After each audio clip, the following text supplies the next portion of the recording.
The last great frontier for Canadians is the North, and we need a Northern vision. We agree with Prime Minister Harper's 4 pillars of a Northern strategy, and we think that Manitoba should play into all of those pillars about sovereignty, about economic development and community development.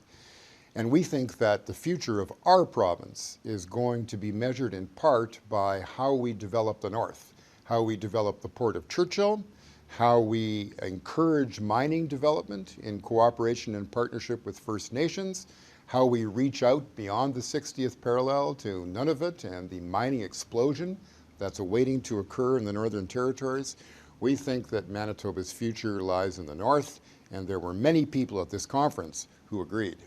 What the overreaching kind of conclusion we reached is that we don't have a strategy for the North, and we have so many levels of government that it's virtually impossible for business to deal with them.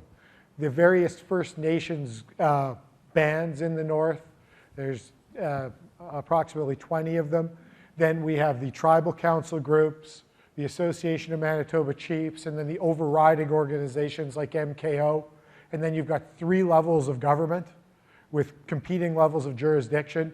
And we wonder why it's difficult to reach development agreements with mining people or lumber groups or putting fishing opportunities together or any of the number of economic opportunities there. And what we basically came to the conclusion is we need, as the Business Council, to step forward and say this system simply does not work.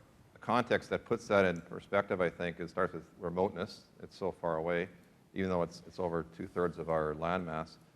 But it's 5% of the population. So you can start to see the inherent political challenge of how you move that, as I referred to, from the corner of your desk to the center of your desk. And the lack of development, whether it's natural or human resource development in the North, I think speaks for itself. And that's compounded by delivery mechanisms that work barely in the South, like the inconvenience, profound or otherwise, of not being able to email your doctor. Think of that in the North, where you've got to actually fly up doctors at incredible cost who have to come from outside of Canada because we can't get Canadians. And we're in the doctor business, so I know how this cost works versus being able to telemedicine your patients. Those delivery model encumbrances can be applied to health and education and all the way down the line.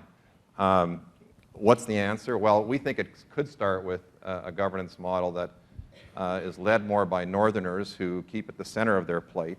And if all you had to do, as our respective businesses revolve around, is serve hard-to-reach customers in the world, you find solutions. The future of the Port of Churchill is in part dependent on climate change, which is a double-edged sword because it means that the season is getting longer every year because of the melting of the ice cap. But at the same time, the problem is that the railroad is on a softer bed. So we are going to need massive investment to develop Canada's North. Everybody knows that. Governments aren't going to do it alone, and neither is the private sector.